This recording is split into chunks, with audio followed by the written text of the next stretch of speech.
Okay, hello everyone. This is very different from my normal videos, so let me explain what is going on here first.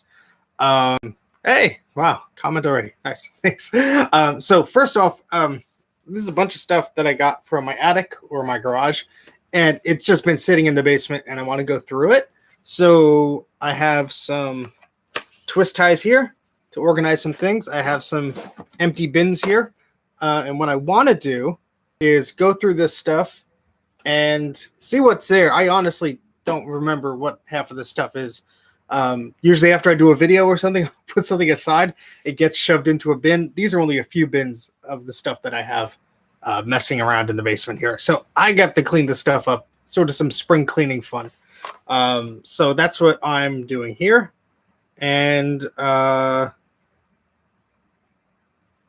yeah, sorry, tweeting something.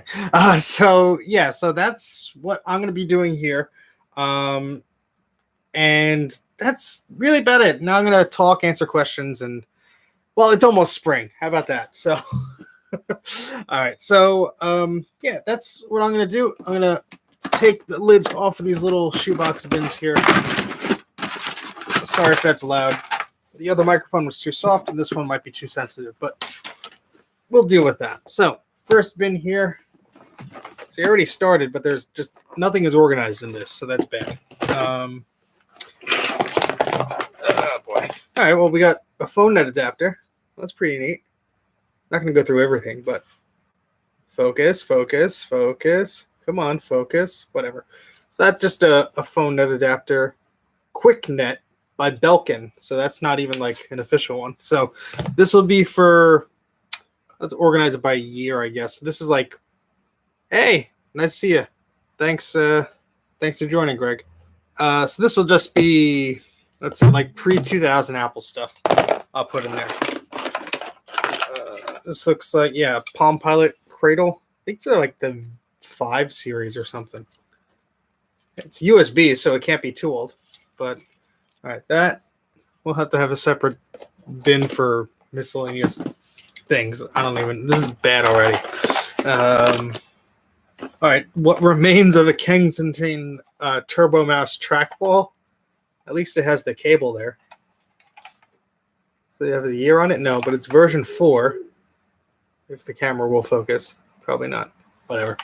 But yeah, all right, that'll go in the Mac bin here. I'm going to need more bins. A joystick 2E2C for the Apple II. So that's an Apple joystick. That's pretty cool. Yeah, so that wiggles about. That's actually pretty good. Yeah, so we're just watching me going through bins. I really don't know what's in this stuff. It's been in the basement or in the garage or in the attic, and I just pulled them down because I need to go through it. I need to organize this stuff. So for the wires, yeah, I'm going to actually zip tie this. Yeah, no, not all of it will be donated, but I'm sure I'm going to come across some things that I have absolutely no use for. So we'll see about that. And you guys don't have to stick around for the whole thing. I don't know how long I'm going to be doing this. Probably at least a half hour. But it'll be, on Patreon or archived somewhere. If there's any good bits of this, I don't know. But, all right. One thing is twist tied. So that's the joystick 2E. It's sort of like fallen to one side, but whatever, it works. What's this? Office Depot floppy disk labels. Miscellaneous. I don't know. Descent 2. Is this the Mac version or the PC version? This is a fun game. I think it's a PC version, though. Does not say. There's no, like, system requirements or anything. Yes, thank you for virtually keeping company with me. I have no idea what this is for. Usually it says, like, Windows or Mac on it, but, like, I think Descent 2 came out on PC too. I know it came out on the Mac. Oh yeah, it says Windows 95 trademark, but that's the only thing. All right, so this is the Windows version.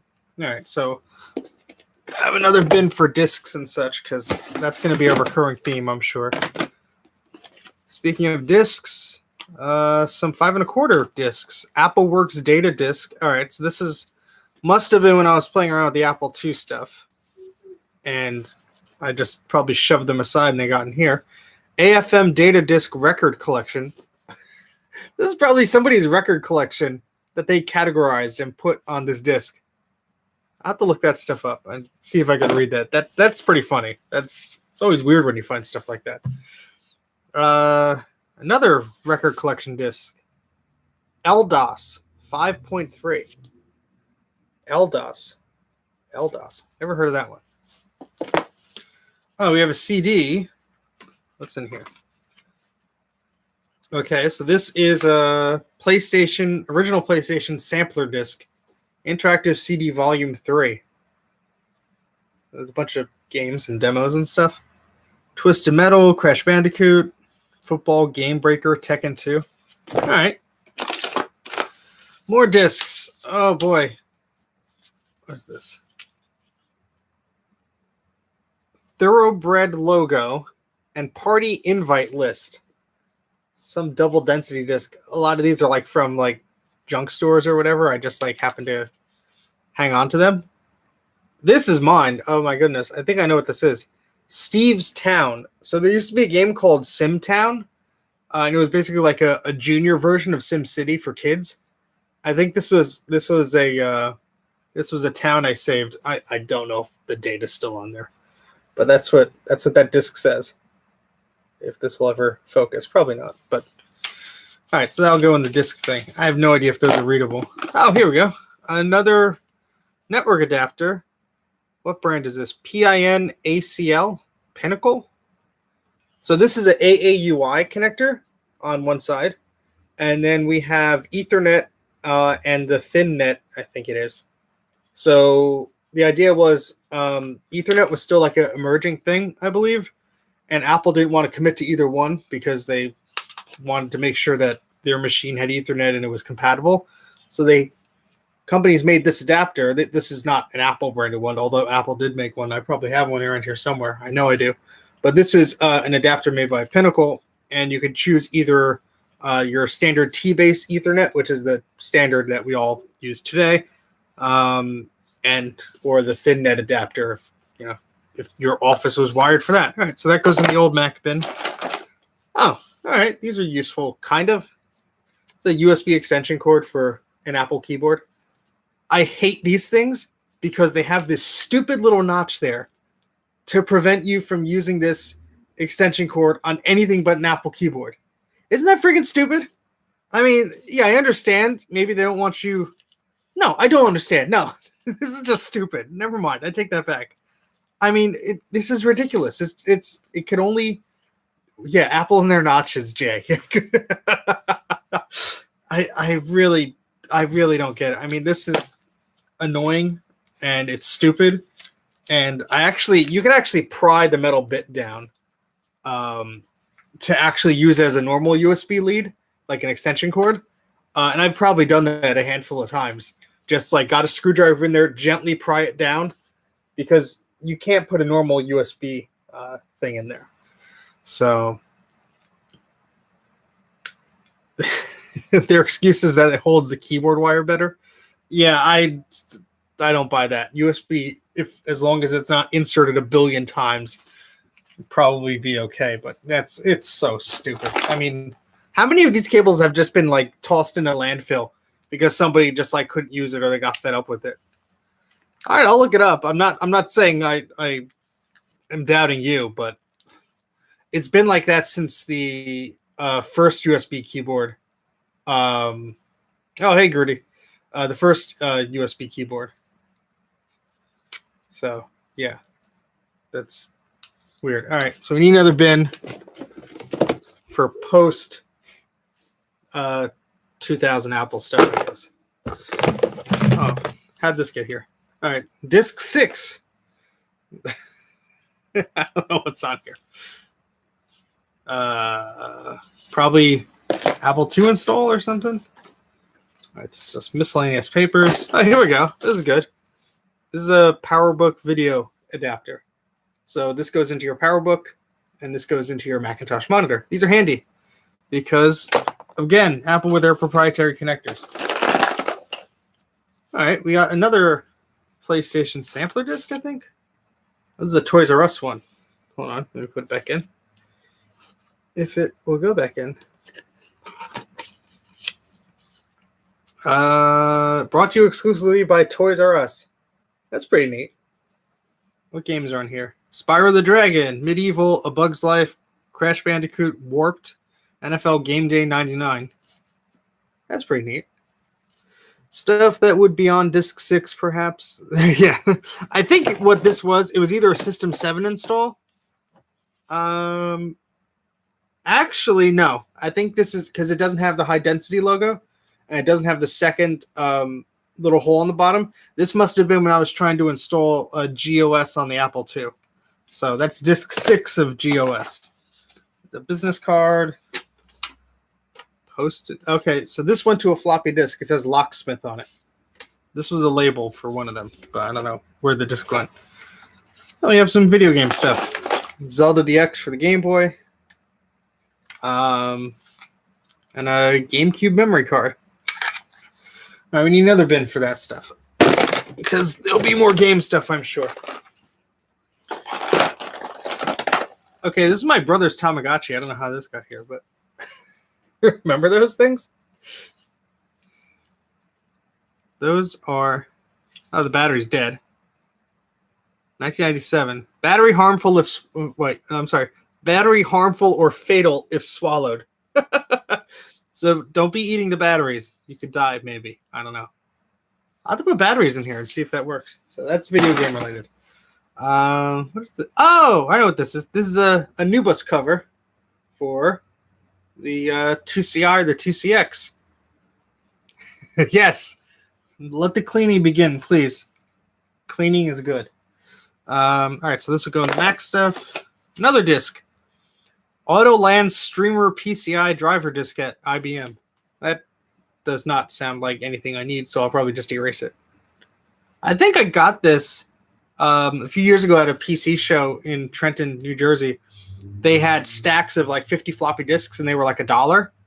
And I think that's where this came from because they were old like disks that you know, they probably had surplus of. They probably didn't want, and they would just format them or erase them. Maybe they didn't even do that. I don't know. Yeah. So this they were just like a stack of a bunch of them. There's a bunch of black ones. I have some beige ones as well. Keys to a car. I don't think I have anymore. Okay, that's probably going in the garbage. A little adapter thing. Okay, this is a PC adapter for like the PS2 mice to go to Serial. I think that's what that's for. Need a PC box too. This is getting crazy. Well, I'll just put it with the Palm Pilot stuff. That's like miscellaneous. Another Nubus cards adapter thing for cover rather for the 2CI 2CX. So that's good to have. I'm glad they're not broken. A little baby SATA cable. All right, that's going in the Apple box, but whatever. A phone cable with a coupler. I guess I could use that with the PhoneNet thing. So for those of you who haven't used PhoneNet, it just uses regular RJ11 cable. So yeah. That might come in handy. Got a little frog. I'll go to the side. A non-exploded Macintosh battery. The voltage on this is probably shot, so probably not usable. But I'll test that. I have a battery meter. I could test that. Bunch of pencils, pens. Got some money in here. Let's see how much money we got. 26 cents. I'm rich. Good. All right, so this bin is almost cleared out. We have a red floppy disk. No label. We'll see what's on that later. I'll do another video just looking at discs. That might be entertaining or terribly boring. I don't know. Bunch of twist ties and a broken rubber band. That's garbage. Business card. Some doohickey. And 2 batteries, 2 AAA batteries, which are probably dead. So, all right. Well, at least this bin's empty. All right, guys. Which one should I do? Should I do the box here or the bins in the back? You tell me. Let's make this interactive so I'm not boring you guys to death. So we have this box, which has a Palm Pilot thing in it. And then we have smaller bins with cables. The big bin? The big one? All right. Well, there's a little bit on top of the big bin, so I'll have to go through that too.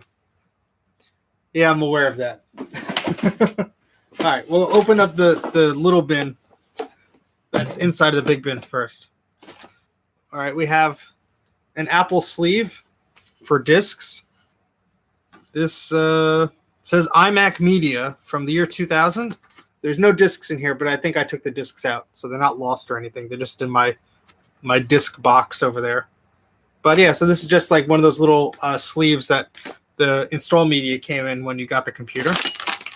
We have a sealed MacBook Air micro DVI to VGA adapter. Does anybody need one of these? Because I really don't. It still has a price tag on it. $20. That's what Apple charged you. All right, well, I'll put it aside for you because I don't think I have any use for it. I don't have a MacBook Air that uses micro DVI. I don't have a MacBook Air at all. All right, that'll be put to the side. Glad somebody could use it. Piece of metal. I know what this is for. Can anybody guess what this is for? I know exactly what this is for. It's not for a computer. It's for a video game system. I'll give you guys a few seconds. It's a piece of metal. It does have a purpose. Does have a purpose. This is for the Sega CD. And this plugged into your Sega Genesis and plugged into the bottom of the Sega Genesis. And it was basically like a grounding plate, I believe. And these little hooks on either side of it would just keep the system intact. What are you yelling at me for? Oh, yeah, well. There's probably another Sega CD stuff in here too, so that just gives you a hint of what it is. All right, so now go in the video gaming bin. Hey, this should look familiar to some of you. The sticker on the side gives it away. So this is a tray for the G4, I believe. It's a little bent, but holds the optical drive, and you can hold the zip drive in there too. Yeah, I don't know if the sticker on the side is different on the G4 or G5. It says, follow proper shutdown procedure when computer is open. Yeah, Sega CDs are neat, although, to be honest, I have one, but it's such a pain to set up with like the two power adapters and everything, and I just honestly just emulated it a lot because it's just easier to emulate it when you deal with discs and burning them and then the BingQ files and all that stuff. Don't get me wrong, it was a system I very much enjoyed growing up, and Sonic CD is like one of my favorite video games. But all right, this goes in the Apple 2000s bin. Oh, no, that's a disc bin. There's? I'm getting confused already. This is bad. Oh, I know what's in here. We'll get to that in a sec. But an old Game Pro magazine from what year is this? August 2007. Okay, that's going with the magazines, I guess.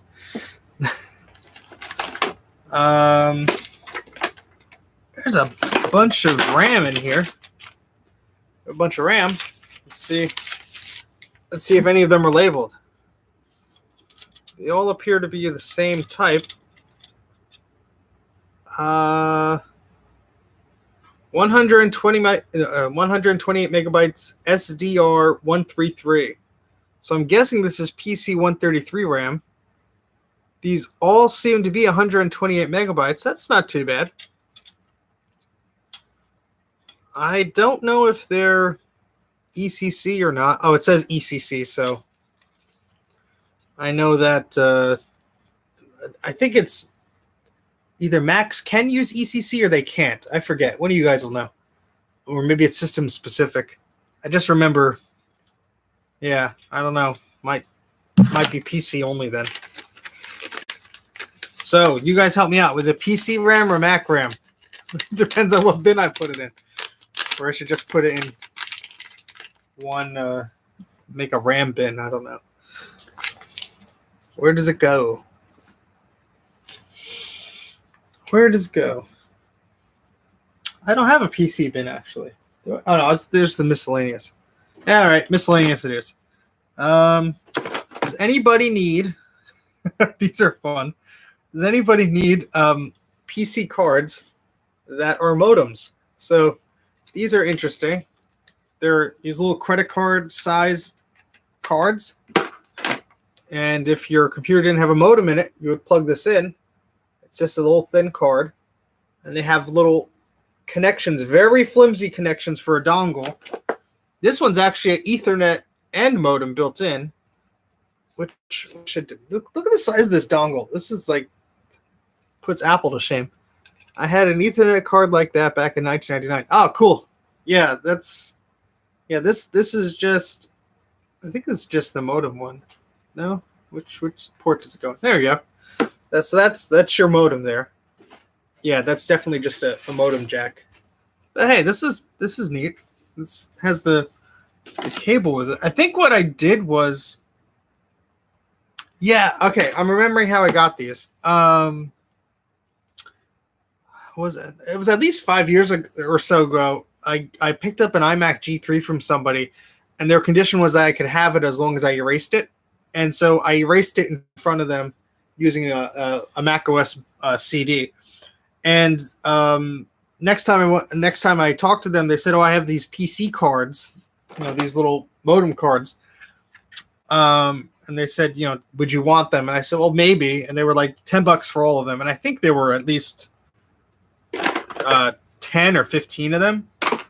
And the whole reason I got it is because one of them was a Farallon card, which I thought would work with a Newton, because I wanted to try and connect my Newton to the internet, or at least a network. That card is not in the bin because that's separate. I know where that is. But these, I guess, for all the leftover cards that I didn't play around with. So we got a noteworthy fax modem, 1400, 400 BPS. Oh, here, I could show you because I have a phone cable here. This is pretty cool. So instead of a dongle like this one has, see this has a dongle that hangs off the card. Instead of a big dongle like that, what this is you push this and a little jack comes out. See? And it's very thin, probably flimsy. Then you take your phone cable and you put it, if I could do it correctly here, like this. And you just put it through there. So it actually sticks through, but it's making the connection so you can dial in. I remember my mother having this for her work laptop. That's pretty neat. I mean, if they could do a phone, all right, here we go, Apple. If they could do a phone connection like this back in like the 90s for a phone net, a phone jack, they could do an Ethernet one today. So, even on your stupid thin MacBooks with USB-C ports, you could use gigabit Ethernet. Yes, sir.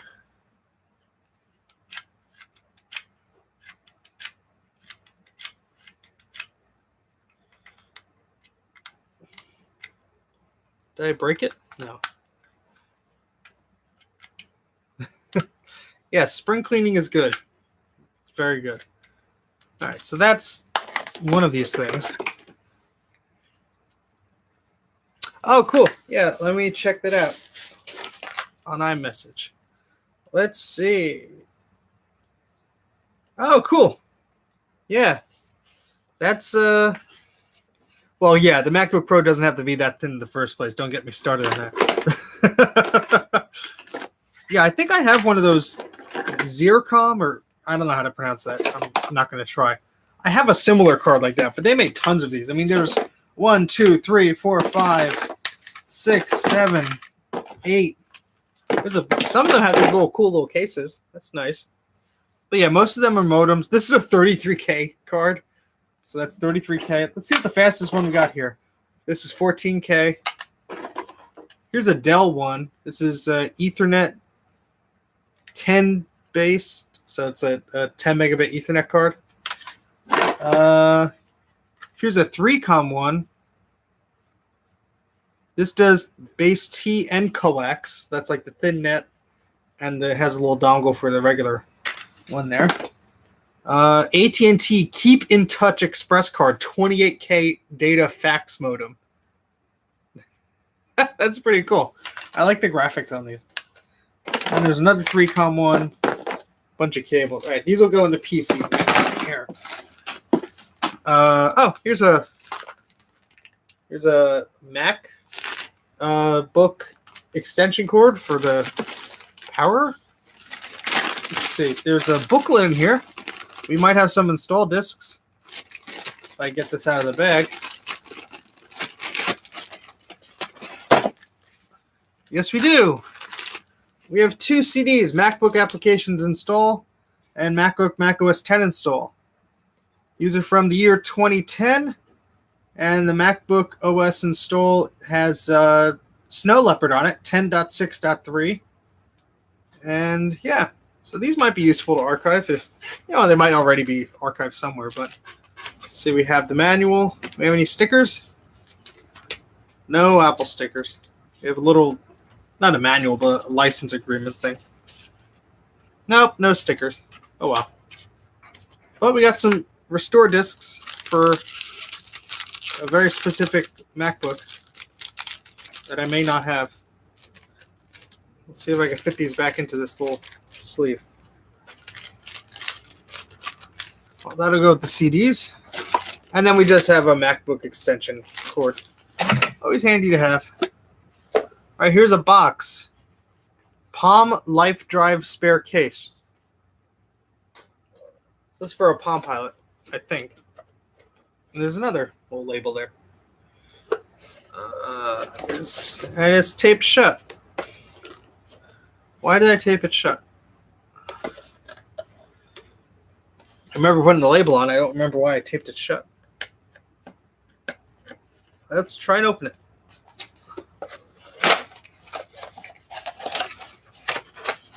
Yeah. Just a leather case for a Palm Pilot. I do have a Palm Pilot, but it already has a case on it. So, anybody need a leather case for their Palm Pilot? There's a picture of the people who made it in here, and what the hell is this? A belt clip thing? Adjustment thing? I don't know. So if anybody has a Palm Life Drive, I have a very fancy case for you.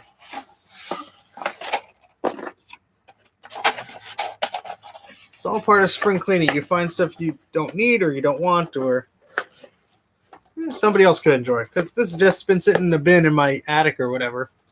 No one else is going to enjoy that if it's just sitting there. So I'm going to put that aside for stuff to maybe sell or stuff. What is this? Like a little capsule from a toy machine? Okay. Oh, it's a little ghost guy from Mario. It's a little hard to see. But he's like a little charm for like a phone. I think I got him while I was traveling. It's pretty cool. All right, you go back with the toys or whatever, game stuff. What is this? Okay, so Hollywood Video used to have Hollywood Video was a rental store, a videotape rental store. They had a game store called Game Crazy, and these are, I guess, price tags from that store. Whatever it was $13 or $14 or $15. I can't read today. I don't know why I have these, but these are weird. All right, so that's the little bin from here. All right, Jay, we're gonna get to the big bin here. Okay, what's in here? An Adobe Photoshop 4.0 box. Upgrade from Adobe Photoshop Limited Edition. Okay, I think I got this from an old office. Probably someplace. Yeah, I worked at this place a while ago. It's all Windows versions, but we have Adobe Photoshop 4, Adobe Gallery Effects 1.5, Adobe Photoshop 3.0 Deluxe CD-ROM for Windows 3.1, 95, and Windows NT. Type on Call, the fastest, most economical way to buy typefaces from Adobe. So this is for Mac and Windows. 2 free type packages includes 2 free type packages. Okay. What else is in here? You got some registration cards. This will be interesting. No, maybe not. Adobe Type Catalog. Library, rather. So, that's pretty neat, actually. So that shows you all the fonts. And you can see if you want them or whatever. Alright, so that is software. So that goes in the software bin. I hope this is not boring everyone to tears. Because if it is, I'll stop it. But alright, so this is a CD-ROM tray for a Macintosh. I think this probably came out of one of the 6100 machines I have. But they were also in a bunch of other models. So that's good to have. Part of a CD-ROM case. What's this? An Ethernet cord. All right. Not a bad thing to find. What else do we got here? We have a mouse that is all tangled up. This is an Apple Desktop Bus Mouse 2. Has the ball in it. There we go. How about that? Not a bad thing to find. Always good to have a mouse. I'll just tie this up. I'm not using the twist ties as much as I thought I would. Ooh, that connector is banged up. Look at that. That's a little bent and crooked. And the camera doesn't like to focus. Come on. Focus. Oh, kind of did. Well, you can see it. It's seen better days, unfortunately. Hey, at least you have a surplus. So if one breaks, you have some other mice to use. Or if the ball breaks, or I don't know. Be creative. You'll figure out something to do with them. Okay. All right. We have a SCSI cable. So this is somebody wrote on this Matt B's cable. So if you have a friend named Matt and his last name starts with a B, this might be his cable. It's a SCSI cable. This is a big old thick SCSI cable. You could use this like for connecting a CD-ROM to a hard drive and such. I'm going to try and twist tie this. Let's see if I can do that successfully here. Probably not. Oh, it's too... let's see. Just don't want it to fall out of the bin I'm putting it in.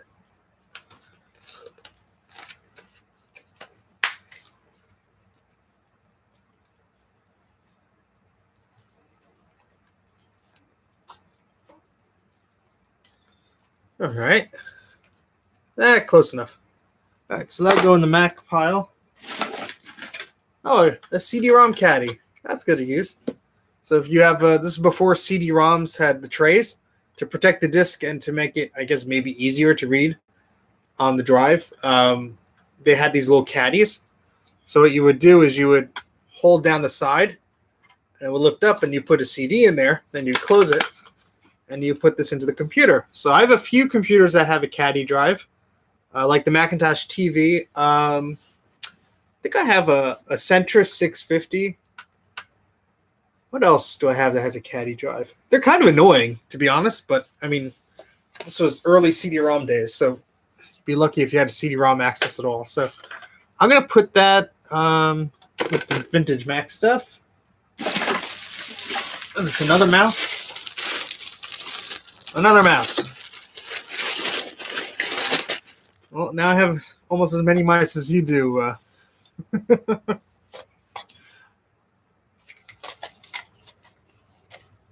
They're all yellowed. Huh. Well, if they work, they work.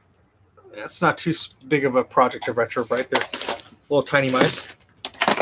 All right, what else is in this bin? More phone net adapters. So this is a phone net plus. Don't ask me why or what the difference between a phone net and a phone net plus adapter is.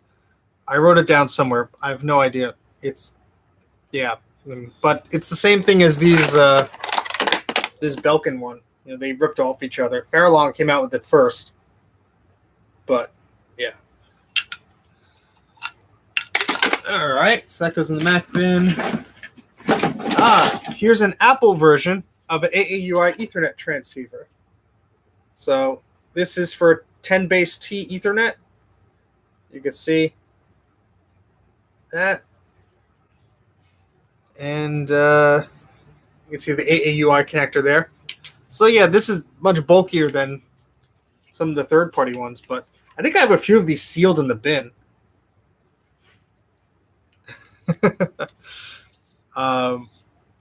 Yeah. I emailed the 8-bit guy once and he responded, but I don't have a relationship with him, so. What the hell are these? Oh, these are, like, see this, oh, you can't see it. See that tower of stuff there? These poles are for those shelves. That's the word, shelves. And yes, this is a lot of stuff I got to go through. That monitor there, I'm going to do a video on shortly. The portrait display. I have all the footage for that. I just haven't edited the damn thing yet. But okay, let's get back to where we were here. All right.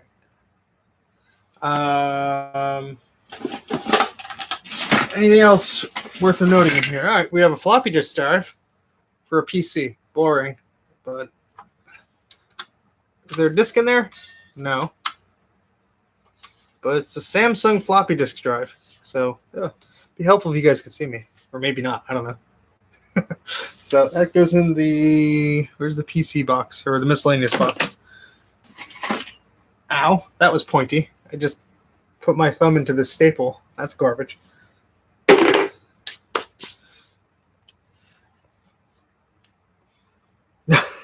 I don't think the G5 video was awful. I mean, it was very clickbaity because it was basically... You know, can you still use a G5 today? And it was just like, not really. I mean, yeah, you can, but I mean, can you watch high def YouTube on it? Yeah, my shelves are kind of like Tetris. What's this? Old burned CDs that are like disintegrating now. It's just some burned game that a friend gave to me, so that's probably garbage. I'll just put in the disc pile. More discs here. This is the backing to an Animaniacs game for the Macintosh. I remember playing that. The CD is somewhere, but that's miscellaneous CDs. Okay, here is a game called Fly for Windows and Macintosh, sponsored by America Online. I have no idea what this is. Oh, yeah. Well, to be honest, I mean, about the G5, I had no idea you had to calibrate the fans. Of course, I never really owned one. So I just picked one up a few months ago when I started playing Unreal Tournament with you guys. I had no idea you had to calibrate the fans. So, I mean, that maybe it's common knowledge if you owned one, but I didn't know that. But, yeah, he should have calibrated the fans so it wouldn't sound like garbage. Duh. Wow. Did I write in this? Yes, I did. All right. This is some history for you guys. So to prove that I was a Mac dork all the way back in the 90s, this is a CD I made. Macintosh System 7.5, macOS Update 2, 1996.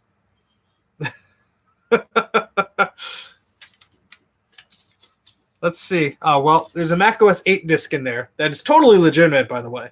But I drew the little macOS face on there and a little apple. How about that?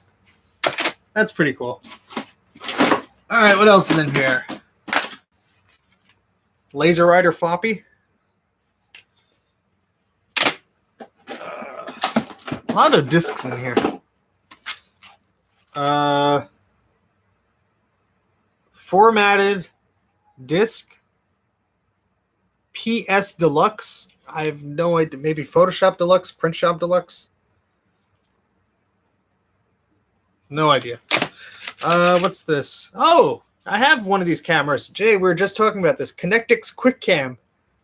Diskette number 2. Well, I have the full set of discs, but here's an extra one. Another formatted disc with no label. Disc tools. That's always handy. A zip drive case. Okay.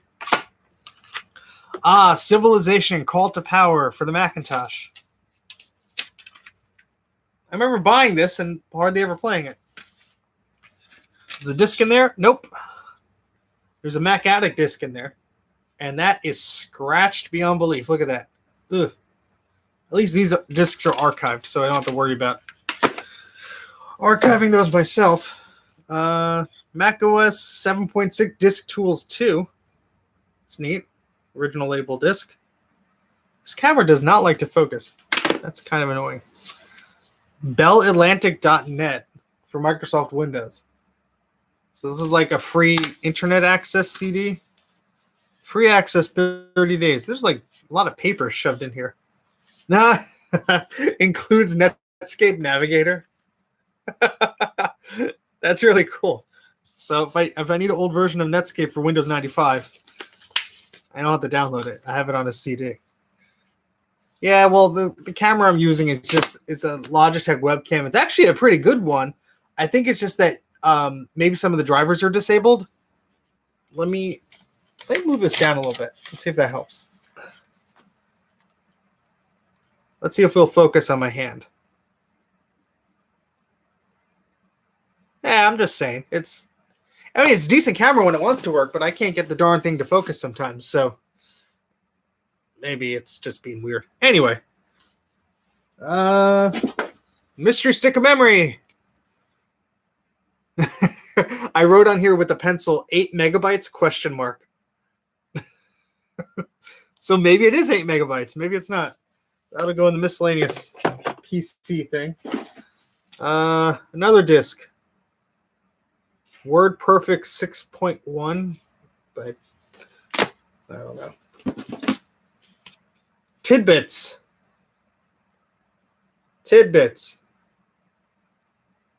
Who knows what this is from? I could tell you because I wrote this. Tidbits. What is Tidbits from? I'll give you guys a sec.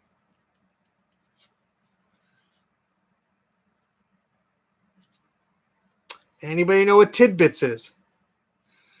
Tidbits was a disk on, I think it was either System 7 or System 7.1. And it was just like odds and ends that they couldn't fit on other disks. So they called it Tidbits. So obviously I was making a set of System 7 or 7.1 install disks. And here's the Tidbits disk. So I don't think I've ever heard that word outside of that. More mystery memory. I have no idea. 8 megabytes, question mark. Yeah, so I'm guessing this is like SD RAM. Doesn't look like anything newer than that.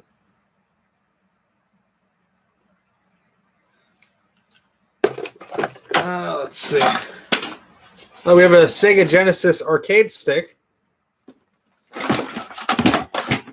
That's probably the biggest item in here. If you start shaking them enough, they'll come untangled. See? That was unscripted. I'm here all day.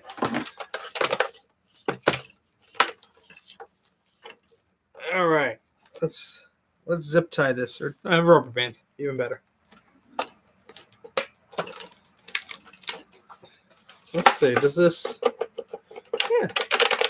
Oh, this is actually a newer one. This is a 6-button arcade stick. So this is after the Genesis 2.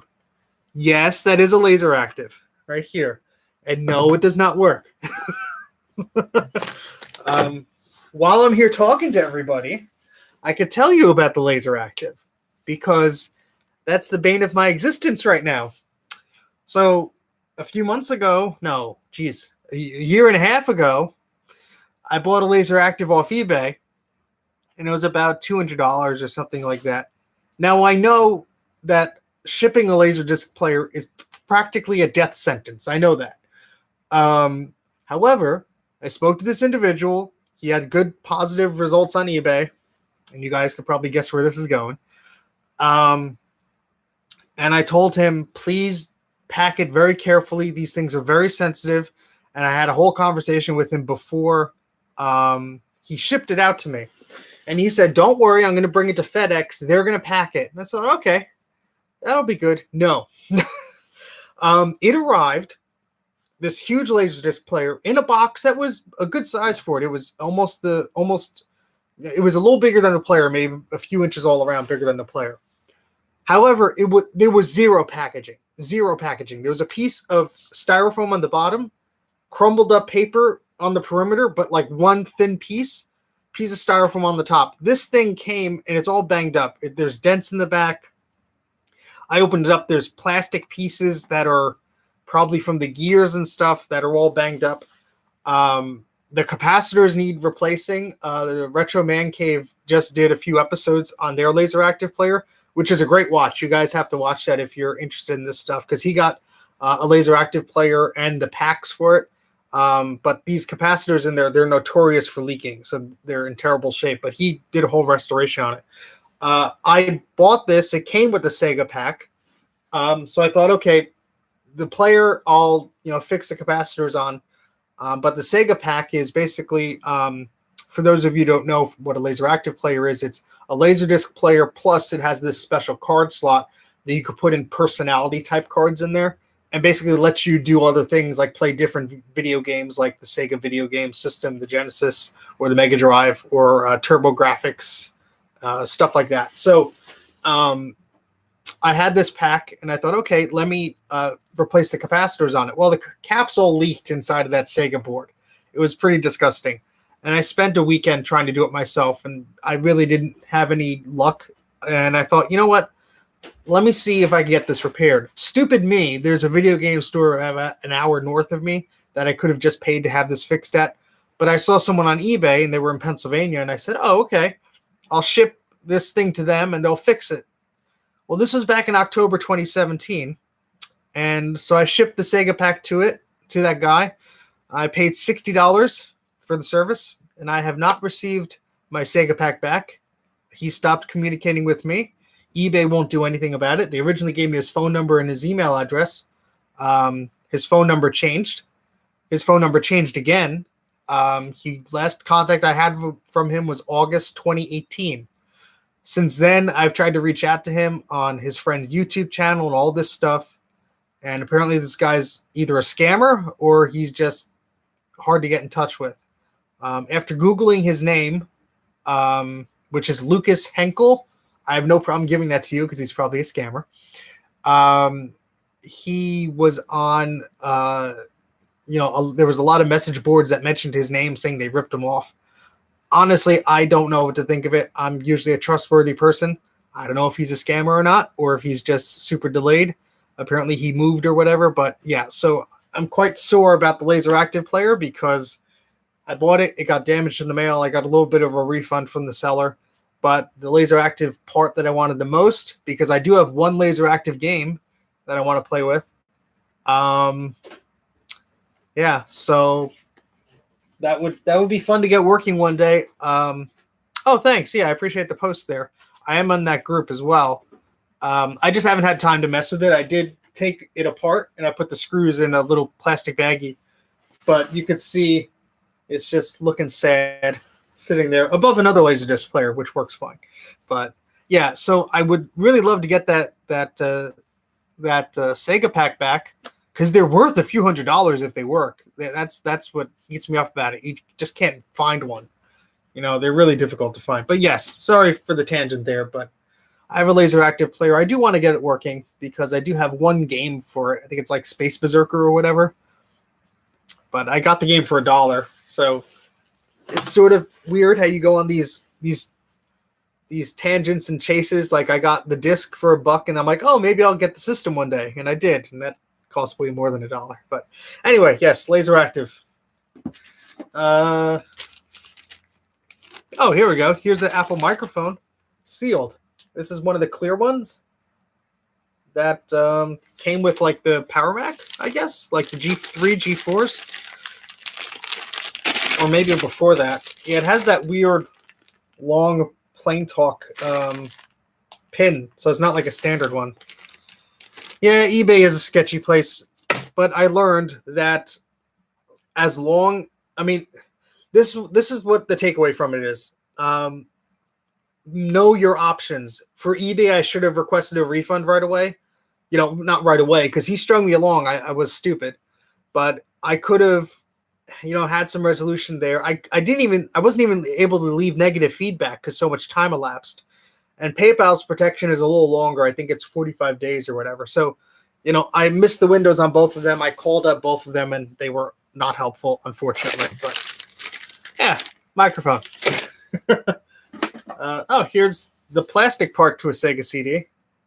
That sort of like the holder if you're using a Genesis Model 2.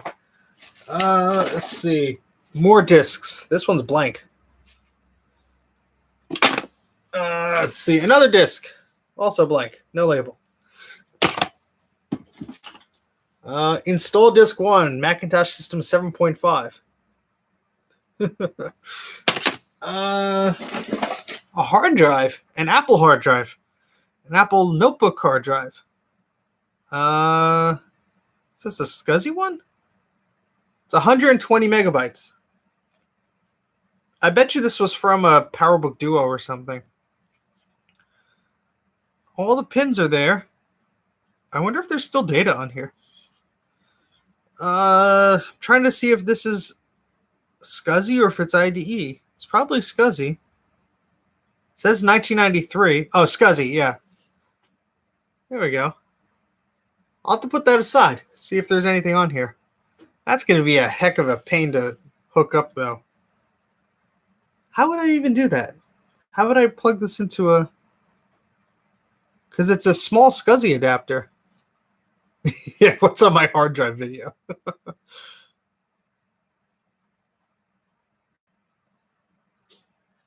Yeah, eBay's total shot in the dark there. Sorry if you guys got scammed. That sucks.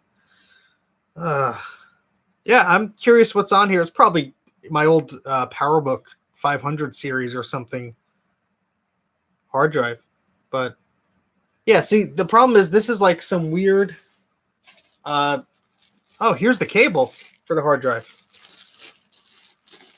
I think, yeah. Here's a very delicate ribbon cable that plugs into this hard drive. I think this is from a PowerBook 500, I want to say. I want to guess. I'm shocked that this cable is intact because it was just in this bin. I'm going to take care of this and just put it carefully on the side here. But yeah, I'll do a video on this if I could get this working, because I have tons of SCSI adapters, but this is a little different because it actually sends power to the hard drive over SCSI. So I'm guessing I would need a PowerBook to plug this into. I'd have to open up a PowerBook to plug this into. That's going to be a pain in the butt. Well, I'll try it. Who knows? Maybe I'll get lucky. Maybe it'll work. Maybe there's some goodies on there. Speak the devil, another hard drive.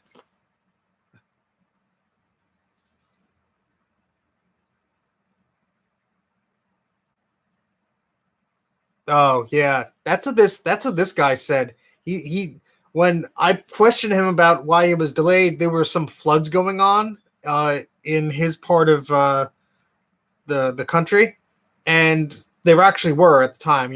There was a lot of flooding going on, and he claimed he had to move and things were flooded. But I believed him like an idiot. This is another SCSI hard drive, another one from 1993. This is a 320 megabyte one. That's a bigger one. That's cool. We got a power adapter here. I have no idea what it's for. Where's the miscellaneous bin? Here we go.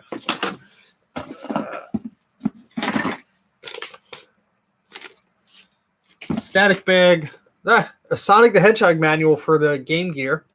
The original manual for the first Sonic the Hedgehog game for the Sega's portable system, the Game Gear. That's pretty cool.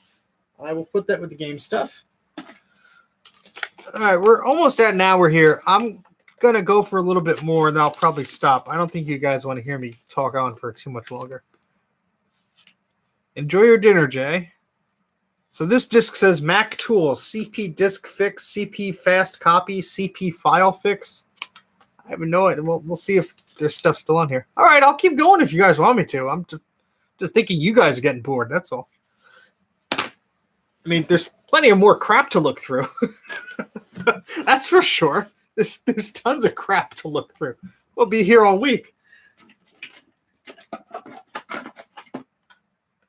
Well, as long as you guys are enjoying it, I'll continue.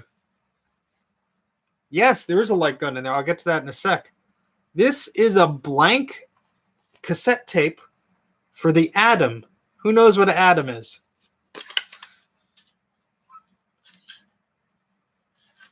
I'll give you a few seconds to guess. Yeah.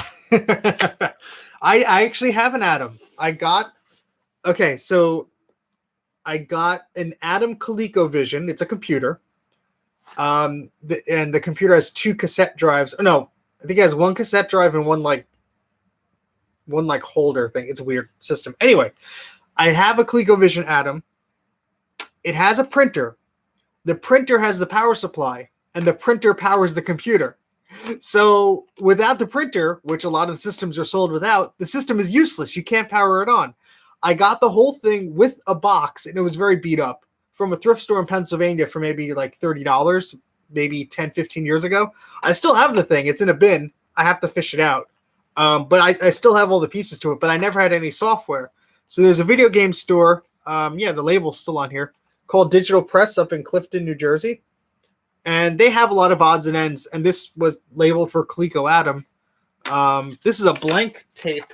I think I have tapes with programs on it because that's the thing. What I got doesn't have a floppy disk drive. It runs the programs off of cassette tapes.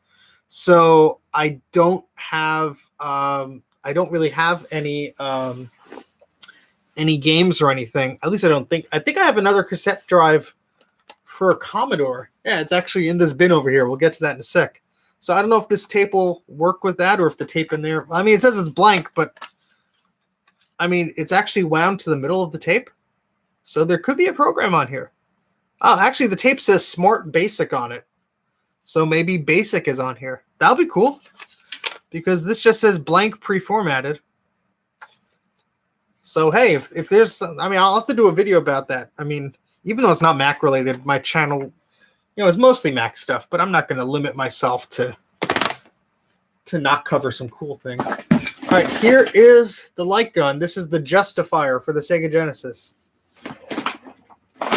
And this came with the Sega CD game from Konami. Oh, what was the name of that game? I have the CD of it somewhere. What was the name of that game? Phew! If you ever see one of these that is pink, not blue, pink, buy it. And I'll explain why. So this is the first player gun. If you have the second player the second player gun rather, it's pink. And there's a phone jack on the bottom. And that's how you will connect a second player through the game, I think, with the phone jack. So that gun has a phone jack that would plug into here. Apparently they're hard to find and they're expensive. I tried to buy one once and the guy knew what he had and he wanted a crazy amount of money for it. So I didn't pick him up on it. But yeah, these guns are cool, but they only work with CRT monitors. They won't work with LCD screens or projection or anything. Works with old-fashioned CRT, which is why I have this TV here. That's not the only reason why. Laserdisc looks nice on CRTs as well. So if that player worked, I'd be playing a movie or something right now. But so yeah, this works, I think. But that'll go in the game file here. We still have a lot of stuff to go. Oh my goodness. Look at all this stuff.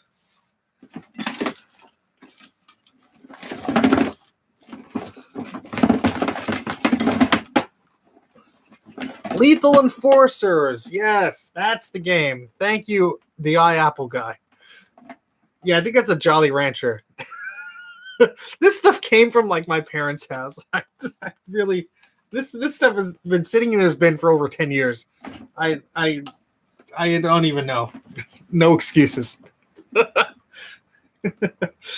right, let's try and untangle this. So this is talking about light guns. This is the Sega Genesis light gun receiver for the Menacer. I have the gun over there, actually. Up. Right there. Oh, that's a Super Nintendo gun. Well, I have the Menacer somewhere. I do have some video game stuff. Let's put this back where it belongs. All right, cool. Yeah, so this is the receiver for the gun, which you need to use it. And again, I think this only works on CRTs. I could be wrong. I think the receiver may help. I don't know. Wow, this is really tangled. Hopefully, you're not getting a lot of loud noises from me wiggling around these cables. No, I'm going to eat the candy. You know how old that is? It's probably got ants on it or something from years ago. I don't know. It's going to be hard scraping that off from the bottom of the container. All right, so that's we freed that up. I'm just trying to wrap these cords up. If they won't wrap, I'll do the twist tie bit, but I don't have too many twist ties in the spool. And if we're going to be here for a while, there's going to be a lot more cables to twist tie. So hope you guys are enjoying this somewhat. I know it's not the most exciting thing, or maybe it is. I don't know. Maybe it's not exciting to me because I have to clean up all this crap. All right. Oh, this is a microphone adapter for the Nintendo 64. Who wants to guess what this game is for? I unfortunately know the answer. So yeah, this is for the Nintendo 64. And you plug a microphone into there. And to my knowledge, at least in the United States, it was used for one game. One game. I'll give you guys a second to think about it. But, yeah, Hey You Pikachu was the name of the game. And apparently you were supposed to yell at Pikachu and he would do things. And apparently it didn't work. I got the game and the microphone adapter for something like $15, like a week after it came out at FuncoLand, which was a used game store. And I remember being so excited. I was like, hey, this game just came out. I can't believe I got a good deal on that. It was like a $60 game. I paid a quarter of that. We were plugging it in and trying to get it to work. It was trash. He would not even respond to anything you said. It was quite bad. I don't know if it was just. I mean, I'm glad to revisit it, but it's just I never had a positive experience with it. There's some dust or crap on the back of this. I gotta clean that off. This will go in the game pile. But yeah, I mean, I'm welcome to revisit it. It's just, yeah, that's they made a sequel for the GameCube. I think was it called Pokemon Channel or something? I have one of those adapters too. The microphone for the GameCube. Oh, here's another ColecoVision game for $3. I paid for it. The price tag's still on there. This is Donkey Kong for the Coleco. Oh, that's right. The ColecoVision. The ColecoVision can play Coleco games. Not the ColecoVision. The Atom can play Coleco games. So I must have picked this up for the Atom because I wanted to play a game on it. I don't know if I ever did. The controllers are kind of weird. Yeah, I'm rambling today. So yeah. All right. So that goes in the game pile. A power cord. Oh my goodness. I remember what this is for. This is a weird power cord. This is for a VHS camcorder that you would plug into the camcorder, then you plug into the battery charger. It was my dad's old video camera. No idea why I still have the cable for it. I don't have the camera, but maybe I'll splice it up or something. That'll go in the miscellaneous pile. Is this RCA cables here? What's on the other side?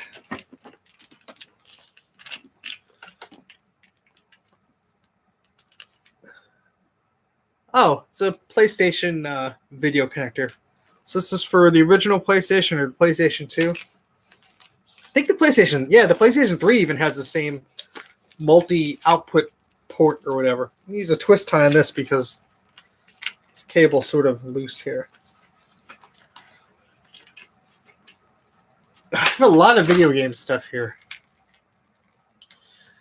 I have to organize this stuff. That's why I'm doing this, because I don't know what I have, and if I'm at a yard sale or a thrift store and go, oh, that's cheap, I might pick it up. And it's a bad habit because you just collect a lot of stuff that you have duplicates of, and I don't have the space for that. So I'd rather collect things I'm interested in and that are, worthwhile having.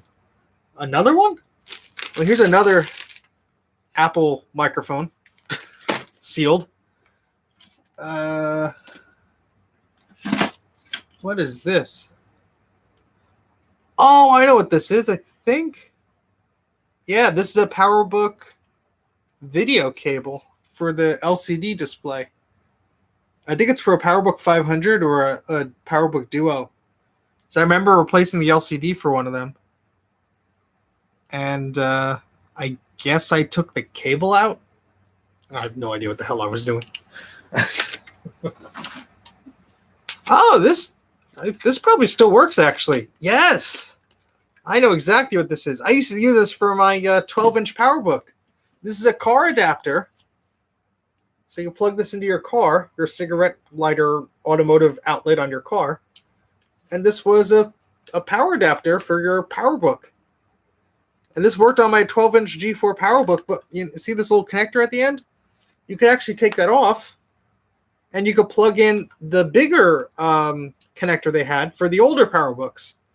So this works both on the G3 iBooks, the older clamshell ones, the G3 PowerBooks, and the G4 PowerBooks and the G3 iBooks. Yeah, this was great. I used this on a plane too, because on the planes they would have the adapter sometimes. This thing wasn't cheap. It was like $70 or something back in the day. Yeah, this is a Kensington brand one. I mean, this worked great. I mean, I remember using this a lot because, you're traveling with the laptop. Yeah, this is it's quite small. It's really, really small, much smaller than the AC adapter. It come in handy on a power brick. Do you mean like a bench power supply or like one of those automotive adapter things? Twist tie this. This is cool though. I knew I had this somewhere. I just forgot about it. Oh yeah. So that's the wall adapter. This is obviously the car version of that. But yeah, I think this is I think you could even unplug this end. This is like for airplanes or whatever. Some of them had a weird adapter thing. So this is like an air and car adapter. I remember being so excited to get this because I'd be on long car trips with my parents or whatever, and if I didn't have the laptop, I'd probably go crazy. But kids these days. All right, so that goes in PowerBook or the newer Apple box. Well, another System 7 or System 6 disc. Fonts. That goes in the bin. Got a heck of a power adapter here.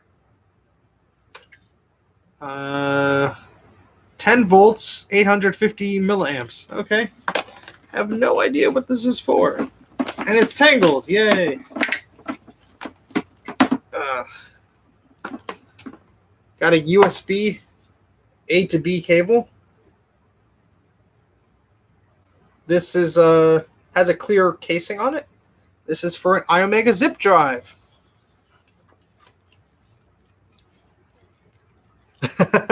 Yeah, I had a similar experience. My mother had a laptop, a PC laptop for work.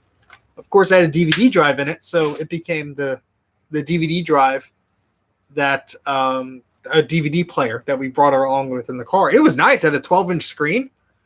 It was not a bad DVD player for the kids to play with in the back. Me being the kid, one of the kids.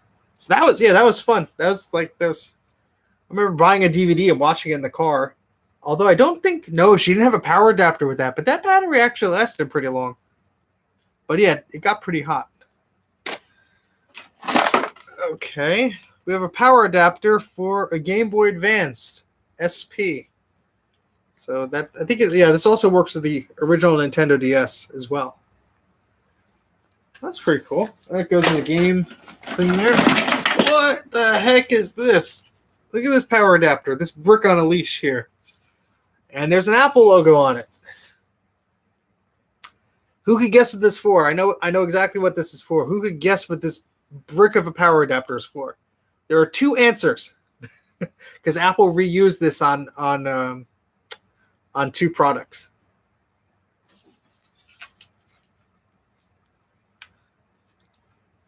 Let's see what the rating is. 13.5 volts, 1 amp. Model number M3365. Not the Power CD, not to my knowledge. This works on the, if I'm remembering correctly, and I could be wrong, the StyleWriter 2500 printer. They had a version of those printers, the 2400, that used your standard PC, power cord. And for whatever reason, the 2500, they went with this brick on a leash adapter. But this does work on some speakers. I think in one of these bins here, there's a set of Apple speakers. That's why it just says power adapter, and it's pretty vague. They reused some power adapters as long as the voltage was the same. You see it? There was a label. Oh, yeah. Look at the label. The label says to printer on it. So, yeah, that explains that my assumption was correct. So this is for the StyleWriter 2500. So that goes with the vintage Apple stuff.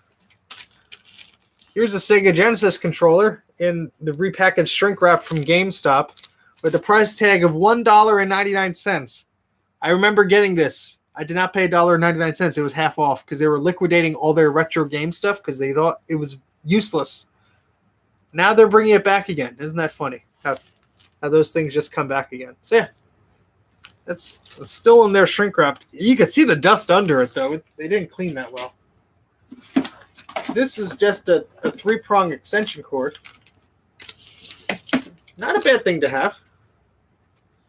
There's a power adapter wrapped around it though. Oh boy.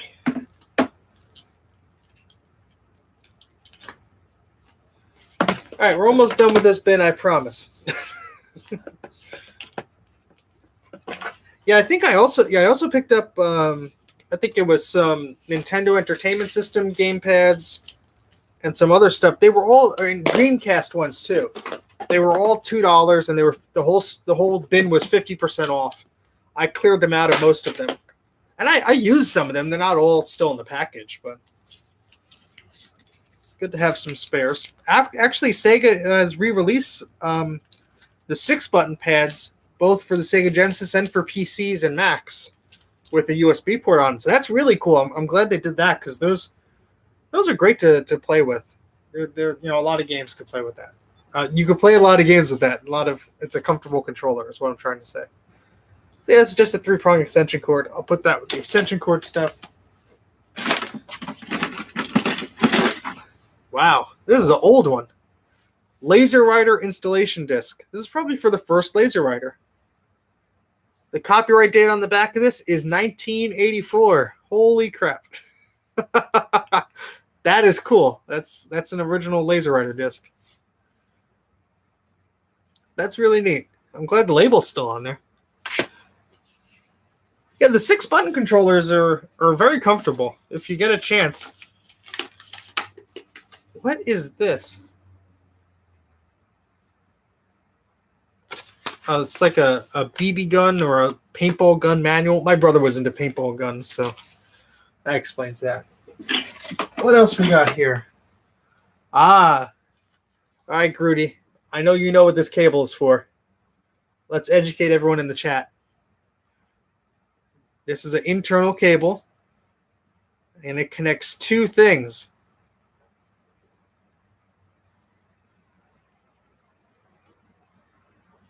Yep, it's for the iMac, the slot loading iMac. So this plugs into, I forget which one plugs into which.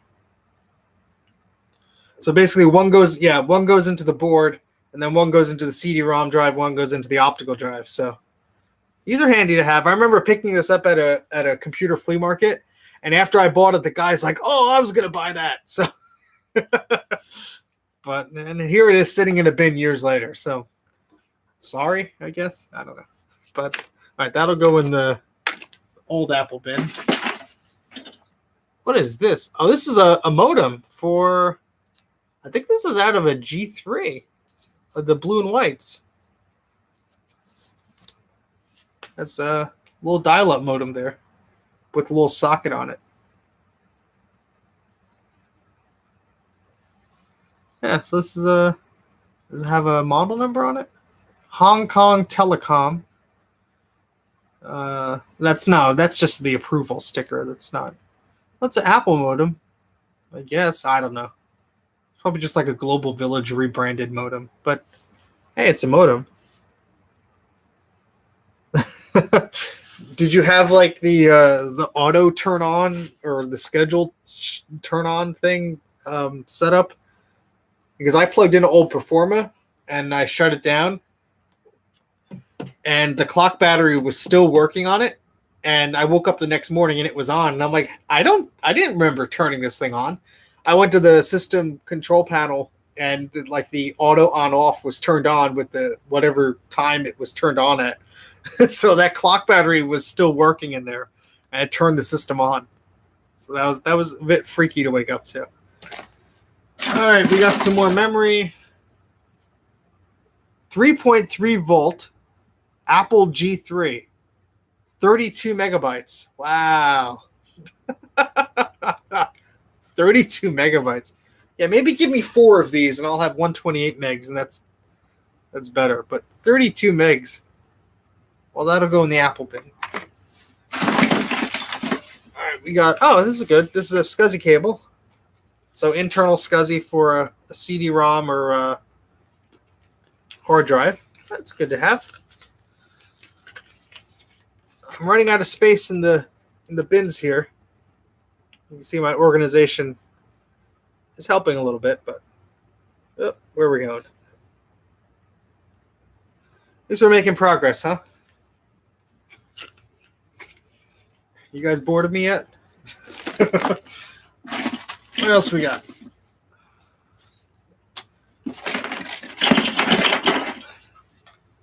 We got a rumble pad for the Dreamcast. There we go. Ghostbusters. Where are you seeing Ghostbusters? Maybe I have something that I can't recall. I don't know. Yeah, I'm streaming on the ThinkPad. It's the only laptop that I have that's fast enough to stream 1080p. Unfortunately, my MacBook is too old to do it reliably. But this ThinkPad has an i7 in it, and I bought it because it has a drawing tablet, a Wacom tablet for the digitizer on the screen. So it has a pen with it, which is really neat. So I like drawing on it. That's the only thing I really use it for. And I discovered that, it could handle streaming okay. So that's what I'm using it for today. Okay, this is the front door for an Apple monitor. I don't know if I have the monitor still, but I think I kept the door because I had the Apple logo on it. So yeah, there's a lot of crap here, guys. I didn't know I had all these things hanging around here. Okay. It's a third-party power adapter for a Super Nintendo, but the plug is cut. I have no idea why. A USB flash drive, a bunch of Legos, some Allen keys, oh my, all right, this is so strange, guys. This is really strange. Oh, cool. Wow. 410 subscribers. Jeez. Thanks. Thanks, guys. I was not aware. I was psyched when I got to 100 and then 300. So sweet. Hey, these CDs are in great condition. Okay, this is really weird. So today at work, an idea popped in my head, and I remembered something I used to have for Christmas one year. my brother got a Lego set that came with a webcam, and you could basically make little movies out of the Legos. This is the software for that. Lego Studios. This is the sound effects disc, at least.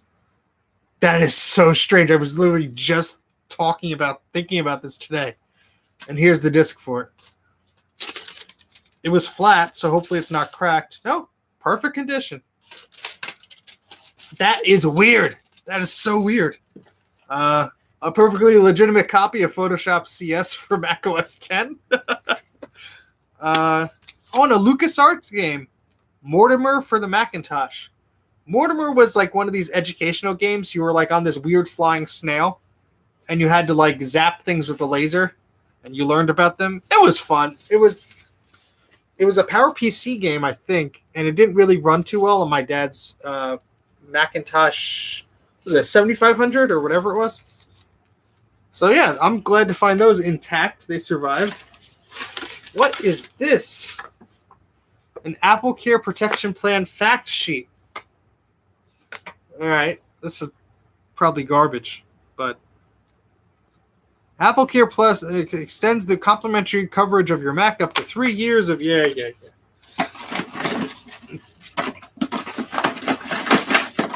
Oh, these are little brackets to fit a notebook hard drive inside of a PC case. These might be useful for something, I guess. Yeah, that's about it for this bin, guys.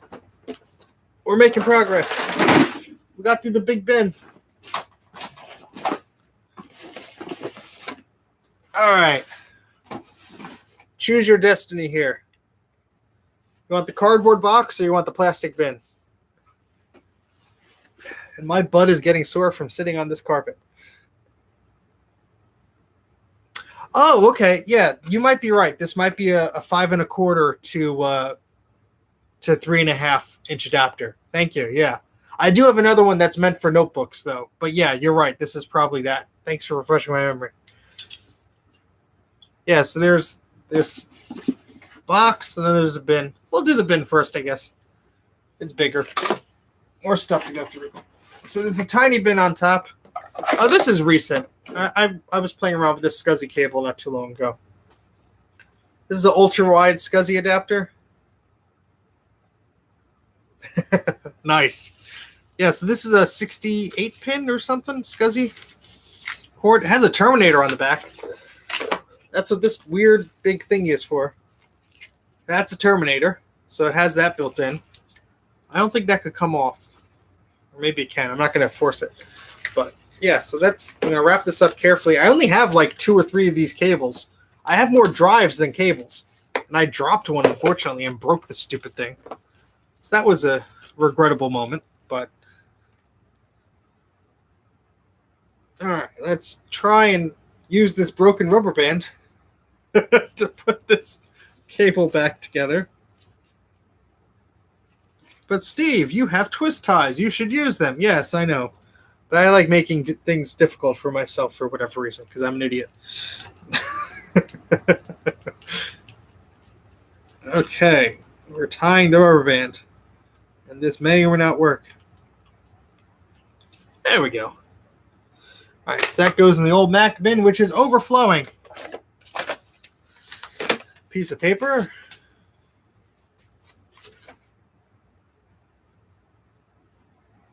Some letter of some kind. A blank DVD plus R dual layer disc. At one point, I would have liked to use this probably to burn a copy of Leopard onto a DVD, like copy it. That was a dual layer disc. Up to 10x write speed. I have no idea what the heck this is. It looks like a Nubus adapter. And it has like a game port on it or something. And audio jacks. I remember getting this in a bin at a yard sale. Like the whole shoebox was like a few bucks. I have no idea what this is for. I don't know if it's a Mac adapter or a PC adapter. But the bottom looks like a Nubus adapter. Yeah, it might be a MIDI adapter. You're right. I'm wondering what machine it would have fit in. I'm guessing PCs had Nubus as well. I don't think that was purely Apple, was it? I'm not sure. It might also just be a proprietary thing. I have no idea. Huh. Well, it looks seriously like a homebrew thing because there's just bare wire soldered to these ports here. Like, I have no, there's no markings, there's no information on here. There's like foam backing. Let me try and peel this off to see if I can read some of the chips on here.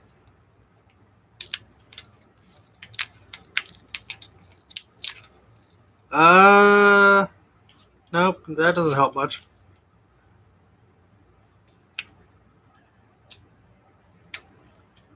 That's not helping much. Nope. Well, yeah, it might be some custom built MIDI thing. I have no idea. Well, it'll go in the Mac bin. I'm guessing that's what it is. All right, here's an RF modulator. So that converts your composite and S-video jacks to these coaxial cables for old TVs that did not have those inputs. That will go in the miscellaneous bin. Here's a coaxial switch box.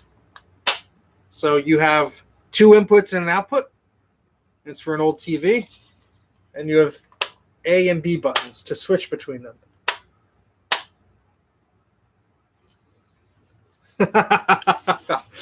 Yeah, I mean that's what you needed. However you could plug something in, that's how you could do it. The DVI video cable. I have more DVI monitors than I know what to do with at this point. So we have people still joining. So hello, whoever just joined.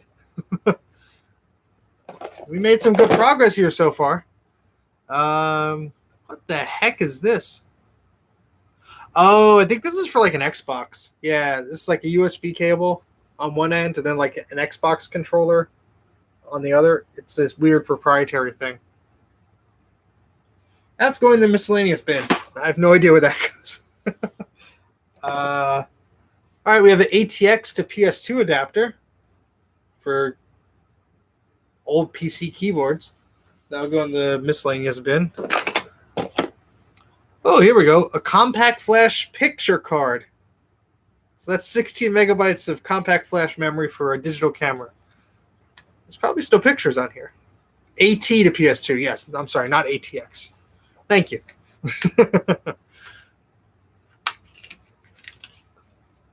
Yeah, so I remember the camera that I got this with. This came included. There was a Kodak camera that was a 3-in-1. It was a still camera, a video camera, and an MP3 player. It was called the Kodak MC3, if I recall correctly. It ran off of AA batteries, and it would die pretty much as soon as you turned it on. It was pretty bad, but it kind of worked. The video was terribly grainy. The pictures were basically still video, which was grainy.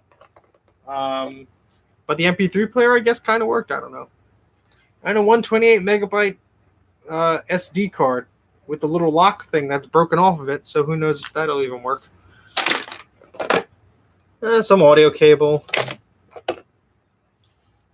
Oh, I know what this is. This is a Dreamcast third-party cable that will plug into a special memory card. Yeah.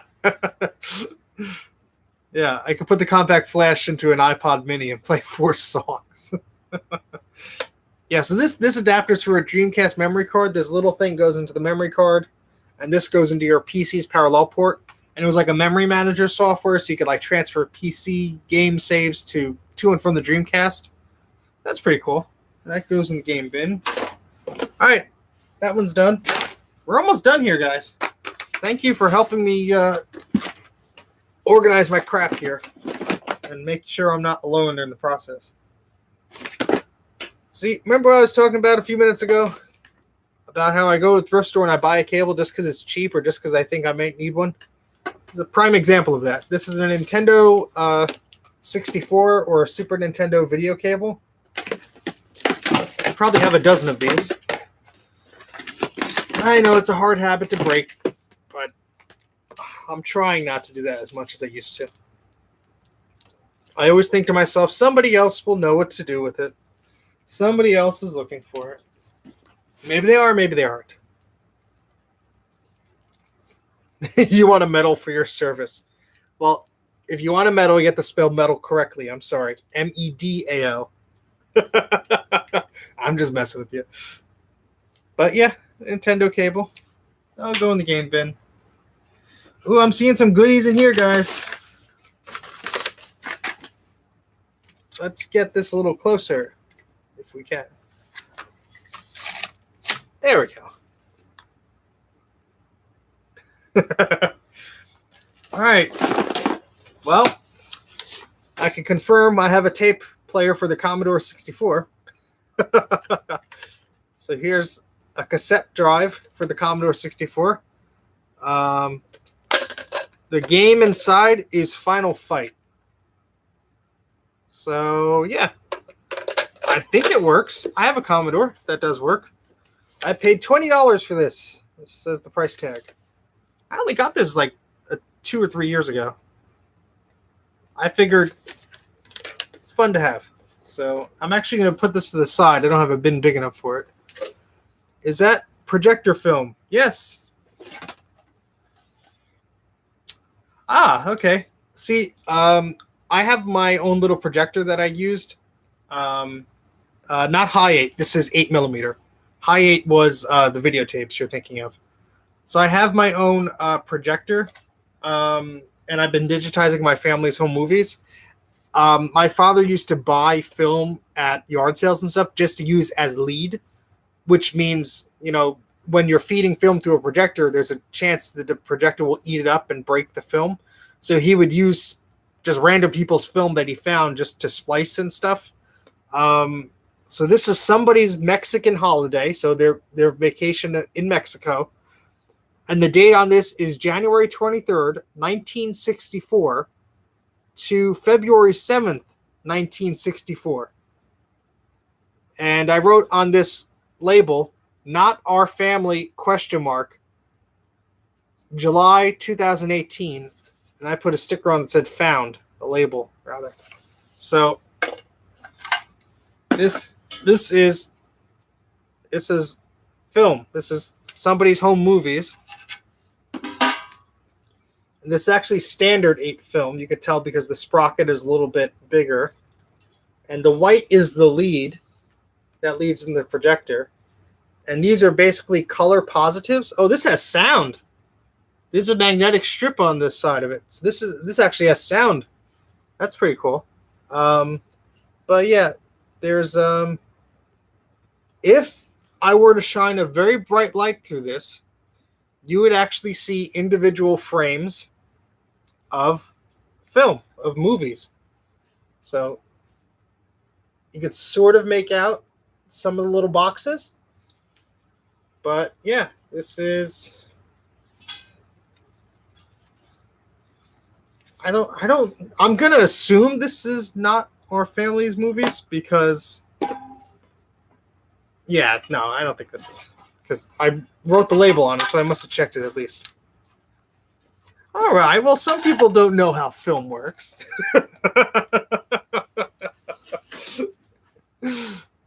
Okay, that's going to go on the side there. Oh, speaking of film. All right, Mr. Hotshot, what type of film is this?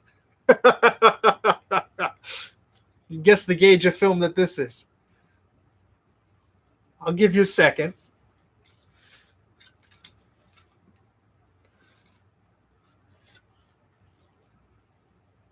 This is 16 millimeter. So this is half of 35 millimeter roughly, which would have been used, you know, movie theaters and stuff. I don't know what this is. Probably somebody's movies. Like, again, my dad used to just buy stuff to splice it. I don't know how I got it. Probably because there was a box in his house, and I got it somehow. All right, what else is in here? Oh, we have a zip 250 drive, a USB version. Price says $5, but there's a label on here. Won't eject, do not use. The hell am I holding onto this thing for if it doesn't even friggin' work? I must have got this like with a bunch of discs or something. I honestly never had the 250 meg drive growing up. I had the 100 meg drive, the SCSI version, and later a USB version. So I don't know if I picked this up just to play around with it or what. Oh yeah, that's right. I was going to do an iOmega video about their stuff. Well, it's a drive that probably doesn't work, so I might just trash it. But speaking of zip drives, here's an internal zip drive. So this I think it's a PC one because it says NEC on it. But yeah, it's an IDE zip drive, and this would be used in your PC internally. So that's pretty cool. Well, we have some computer memory here with the OWC sticker. Don't tell Jay. It says PC 133, 128 megs on the label. Let's see what's actually inside.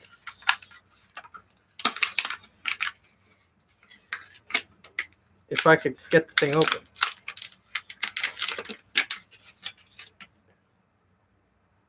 Yep, 128 megabytes, 133. The ID zip drive will work in a Mac, Steve. I'm guessing it will. Yeah, I don't have any reason to believe it wouldn't. But usually the ones I have the Apple logo on it. I don't know if they need a ROM actually to boot. If it's like the old Apple CD-ROMs where there's a PC version and a Mac version. I have no idea, but I'm willing to try it. I do have a few G3 and G4 towers that don't have a zip drive, and I have the bezel for it. So I'm more for testing that out. So yeah, we have more memory. Okay, here's a GameCube game from Japan. The Incredibles for the GameCube. I think I liked it just because the box art was cool. This is 500 yen, so that's about $5. It's used, but it's in very good condition. My Japanese is a little rusty. But, yeah. I mean, I like the little boxes. They're nice and small. But that'll go with the game stuff. I'm running out of space in my storage bins here. Here's Animal Crossing E Plus for the GameCube. So this is another one I picked up in Japan. And I know why I picked this up. I think. Is it in there? There's a memory card that came with this. Or at least the other one, I think. I don't see it here. Usually you could tell by looking in through the top clear. But yeah. Anyway, moving along. A bunch of floppies in here. Holy crap. And more memory. G4 333512. I'm going to guess this is a 512 megabyte stick for a G4. I'll be using that. Oh, I remember what I was doing. Okay, so here's disk labels. Months ago, when I had the image writer working, which for some reason doesn't want to work anymore, I have these labels that have the tractor feed on the side, and I was using the image writer to print disk labels. And I couldn't really get it centered, as you could see. And then for whatever reason, the printer stopped working. So, yeah. Hey, is my video horizontally flipped, or can you actually read that? Because on my preview screen, it's flipped. I just don't know if that's what you guys are seeing or not. I don't use this streaming thing enough to actually tell if things are flipped horizontally or not. But if the text isn't backwards, let me know. I'm just curious. But, yeah, it would be nice to actually use these labels. Okay, good. It's not flipped. Thank you. Appreciate it. Well, here's a bunch of discs. PFS mail list. These are probably all Apple II stuff. Yeah, AppleWorks data disk, AppleWorks files, PFS Write, the blank disk, PFS Write, the typewriter. Yeah, I think this is. I was playing around with the Apple II for a while, and this must have been all the discs associated with that. Data disk for maximal utility, whatever that is. That goes there. Oh, more discs. PFS write 2E 2 plus spare copy print shop library. All right. Will maker. Yeah. If I make my will, I'll use this software. There's a little Apple computer logo on the bottom too. That's a little morbid, but that's okay. Let's see. Ah, here we go. Rebel Assault version 1.02 patch. So this is a patch that was included with the Rebel Assault game for the computer. That's interesting.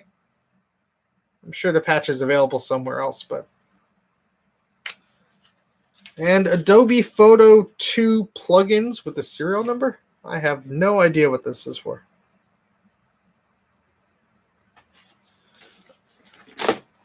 Okay, and here's another disc. Disc 5 fonts. I think over the time we're looking through all these discs, we've found a complete System 7 install. Now here's an iTunes gift card, which is used because it's scratched up. I don't know why the heck I saved it, but it's an old iTunes gift card. Okay, what else we got in here? Oh, Ethernet transceiver. So let's see, where do I have the thing is? yeah, disc 6 and 5. Might be different operating systems for all I know. All right, so remember how I showed the Apple adapter and it was AAUI? This is actually mini AAUI. And I think this is AUI regular or whatever. This is like the PC version. This is the Mac version. I think. My memory's a little hazy on this. But the idea is the same. You get pins and you convert them to Ethernet. So that's what this adapter is for. So I think that's more of a PC one, though.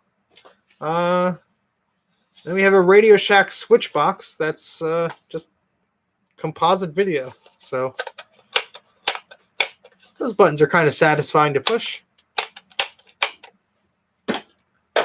That's about it for this bin. There's another PRAM battery in there. Well, this is a Saft battery. Huh. I think that was one of the good brands you told me. I wonder if this still has a charge to it. Yes, cleaning crap up. We're making good progress, actually. We've been here for almost 2 hours. Holy crap. Jeez. Wow.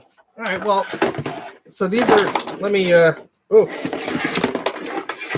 this just fell out of the bin. My old Palm Pilot. Hey, Mike. Look at this. Palm Tungsten T. It's my old Palm Pilot. I love this thing.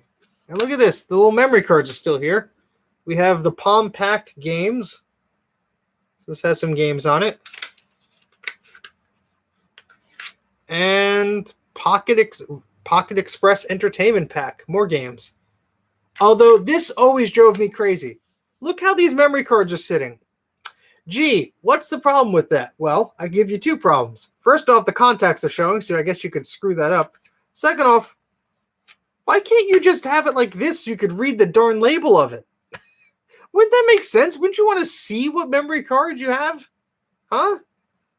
You can't put in there because the way it's guided with this stupid thing. Isn't that stupid? I mean, who designed this thing?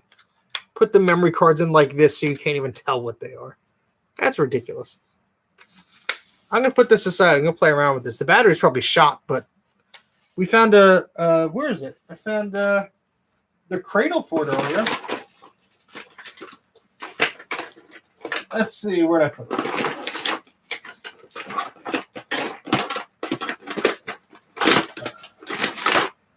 I thought I put it in this bin. Oh, no, it's in this bin. All right, let's see if it fits. Yes, it does. Look at that. I do need the power adapter, though. I have one, so I just need to plug that in.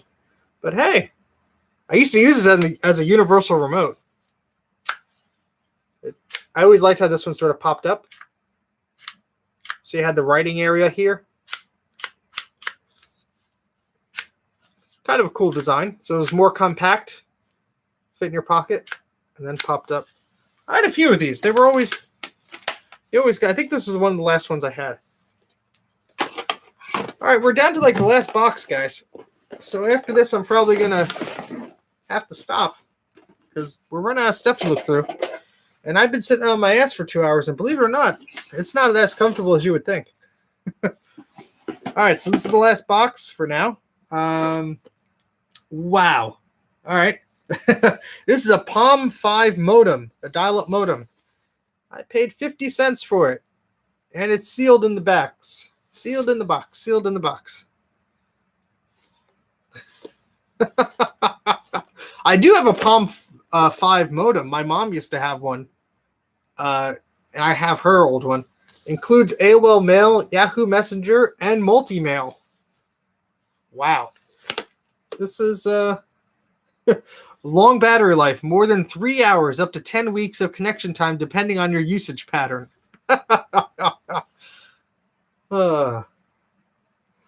Email is not supported on the Palm desktop software for Macintosh, except through third-party applications which are sold separately. Well, that stinks. All right, contents of the box. Palm modem, handbook, 2 AAA batteries, which are probably dead by now, a phone cord, which is 10 feet long, and a standard RJ11 connector on that phone cord with a CD-ROM. But there's a little typo here that says with standard. There's no space between with and standard. There should be a space there. Whatever. That's cool. Sealed in the box. I bought this in July of 2018, so somehow this found... I don't think this cardboard box here is too old. I think it's just... Yeah, this stuff isn't too old. I remember messing around with some of this stuff. Yeah, there's a little PC microphone here. Yeah, I told the story about the laser active. It doesn't work, unfortunately. And I have basically a war going on with an eBay seller who was supposed to repair the module for the Sega that goes in there. This got pretty banged up during shipping. But yeah, unfortunately, it's seen better days. The Retro Man Cave guy on YouTube did an awesome video about the laser active if you want to see that just a few weeks ago. All right, it's a little PC microphone. That'll go in the PC pile. Just your standard power cable. That'll go in the PC pile. We have some cassette tapes. Brand new.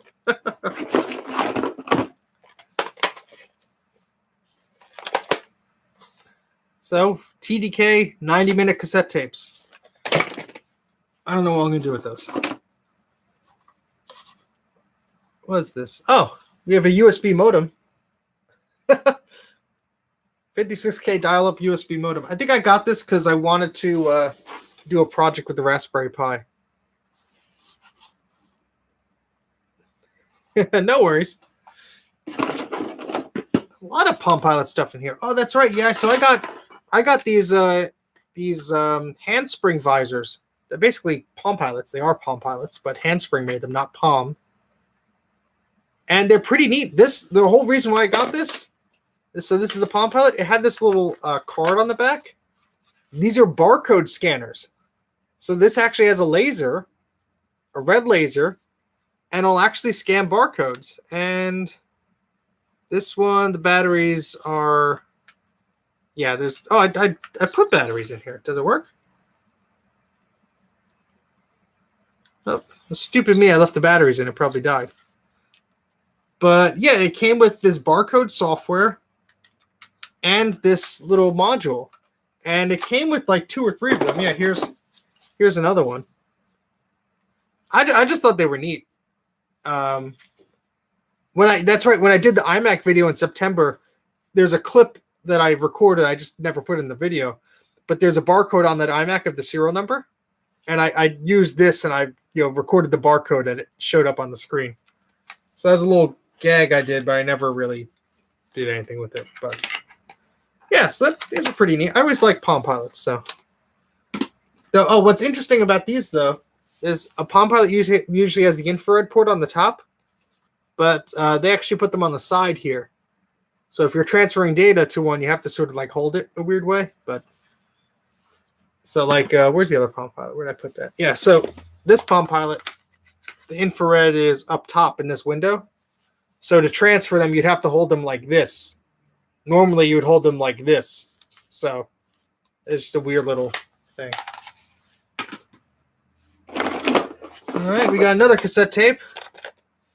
Sealed. If I ever need cassette tapes, I'm set. This is weird. So this is a eSATA to internal SATA with a power jack. I don't know what the heck you would use this for. I guess connecting an eSATA port to a SATA drive, but this also has power on it, and there's no pass-through or anything. So I didn't think eSATA could power a drive unless this is meant for like SSDs or notebook drives that are low power. Huh. All right. Last two things in the box. We have a power supply and a pair of headphones. Oh, this is a power supply for the Palm Pilot. All right. There's a little handspring logo on there. Oh, really? So you could connect VGA from your Palm Pilot. That's pretty cool. That's pretty cool. Yeah, so this plugs into here. All right, since we're here and there's a power socket behind me, I'm going to plug this in.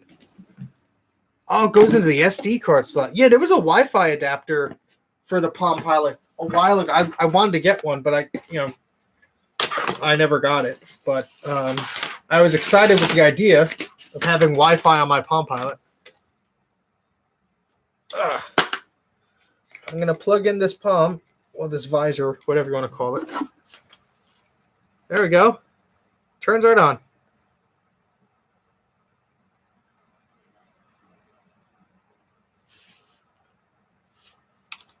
It wants to calibrate the screen here.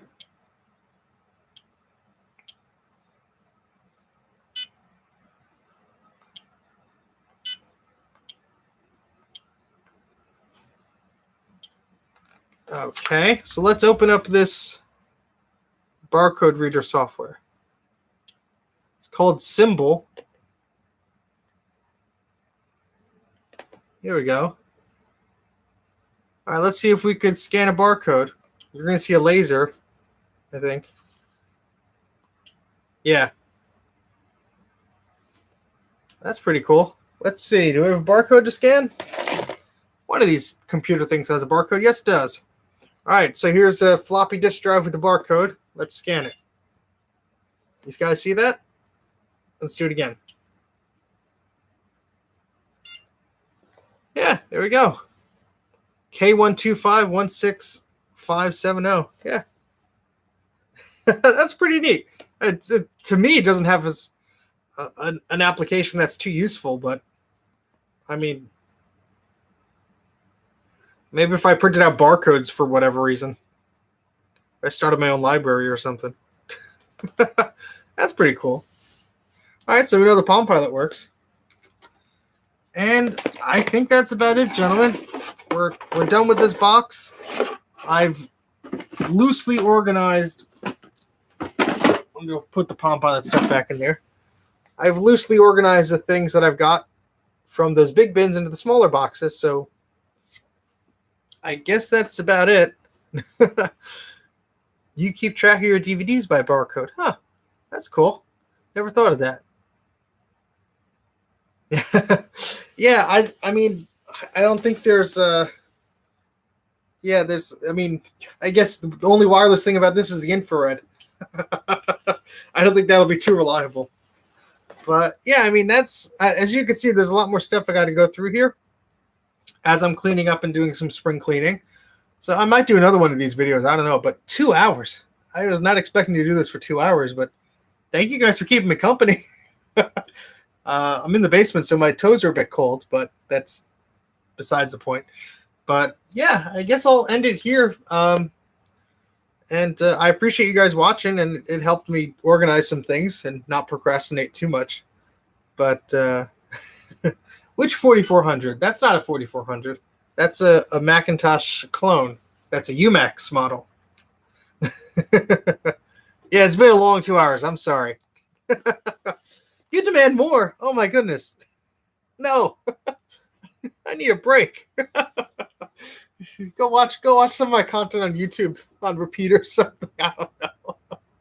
But all right, well, I appreciate you guys hanging out. You probably know at some point, you know, I've told you before, I'm on Twitter and Instagram and all the ready stuff and all that stuff. So if you want to follow me on there, which is probably how you got here, feel free to do so. I have a Patreon as well. Feel free to go to Mac84.net and click on that. There's some exclusive videos on Patreon that I post every once in a while and previews and stuff. So that's really about it. So thank you guys for watching, especially, you know, the videos and stuff that I posted previously. And for this live video, it's fun to, it's a weird angle, sorry. It's fun to, you know, be in this format sometimes. And I do have a lot of videos coming up. A lot of them are just in the middle of, I'm stuck editing them. So it's a bit of a mess right now. Can you do a tour in one? Actually, as a Patreon thing, once I reach, I think it's like $50 or something, I said I'll do a tour of my collection. So I will do a tour of my collection at some point. But I'm just, I guess, kind of saving that as a Patreon thing. I don't know if I'll ever get to $50, but we'll see. So, but this is kind of a mini tour. You see some stuff. So that's a little tease, I guess. There's a lot of stuff I got to go through, and it goes up to the ceiling. At least there's some organization going on thanks to some spring cleaning. So, all right, rambled enough, almost 2 hours. Thanks for watching. See you guys next time, and maybe go some spring cleaning yourself and see if you find anything good. Take care, guys. See you later.